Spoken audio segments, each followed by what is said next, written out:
Ce logiciel de montage vidéo est boosté par l'IA et il est juste incroyable. Aujourd'hui les amis, je vous présente Filmora 13 développé par Wondershare qui d'ailleurs sponsorise cette vidéo. Filmora 13 c'est un logiciel de montage vidéo qui se veut être super simple d'accès tout en étant ultra complet. Grâce notamment à l'ajout de plein de fonctionnalités en lien avec l'IA. Par exemple, pour ne citer que, il est possible de demander à un copilote IA d'ajouter des effets sur la vidéo à l'aide de prompts. Du style ajoute-moi plus de luminosité et l'IA se charge de le faire seul. Aujourd'hui je vous présente 3 fonctionnalités ultra sympas de ce logiciel, à savoir la génération du coup de musique avec de l'IA, la génération d'images avec de l'IA et la suppression vocale. Les amis, nous voici du coup sur l'interface de Filmora 13. J'ai importé dans ma timeline un petit rush du coup que j'ai cuté, donc pour savoir, c'est un rush de ma chaîne gaming. Et commençons tout d'abord par générer une petite musique. Alors je vais dans musique IA et j'appuie sur commencer. Comment ça marche en fait? C'est très simple, je vais pouvoir sélectionner une ou plusieurs humeurs, un ou plusieurs thèmes et un ou plusieurs genres. Du coup moi ce que je veux c'est une musique joyeuse qui fait donc rappeler le voyage et qui a en même temps un style plutôt pop. Au niveau du tempo on reste sur du normal et durée de la musique on va mettre 31 secondes. Nombre de musiques générées, 3, je pense que c'est pas mal et j'appuie sur commencer. Mes 3 musiques ont été générées, voyons voir ce que ça donne. C'est plutôt pas mal hein.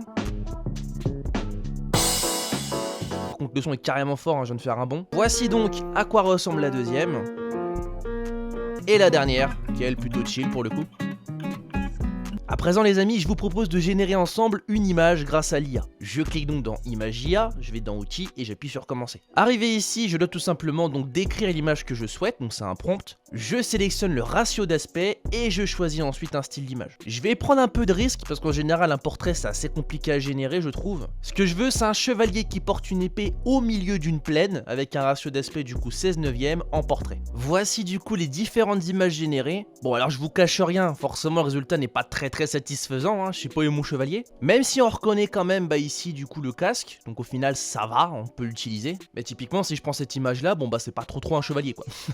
Mais bon c'est l'IA donc forcément c'est pas forcément parfait du premier coup et le mieux en plus c'est de faire un prompt qui est très complet. Pour le coup moi c'est très simple. Donc voilà, si je peux donner un conseil c'est simplement de compléter au maximum le prompt histoire d'avoir la chose la plus précise possible. Et pour finir cette vidéo les amis, passons donc sur la suppression vocale grâce à l'IA. Pour cela je sélectionne du coup ma piste audio, je vais dans outils recommandés, audio et j'appuie ensuite sur suppression vocale par l'IA. On peut voir qu'il est donc en train d'agir et regardez du coup ce que ça donne sur ma timeline. J'étais de base sur une seule piste audio et à présent j'en ai 3. Donc du coup on va voir ce que ça donne. Je pense qu'il a dû séparer ma voix du coup de la musique qu'il y avait dans le jeu. Bon, on est reparti pour ce deuxième épisode, et voilà. les amis, du coup sur War Tales avec Camille. Je sais pas si on entend bien du coup au montage, mais en fait c'est bien ça, il a séparé en fait ma voix du son qu'il y avait dans la piste audio de base. Du coup ça me permettrait en théorie de pouvoir comme ça cuter le son tout en gardant la voix et vice versa. Si ça t'intéresse, je te mets directement le lien de Filmora 13 dans ma bio, sachant qu'il y a une version gratuite.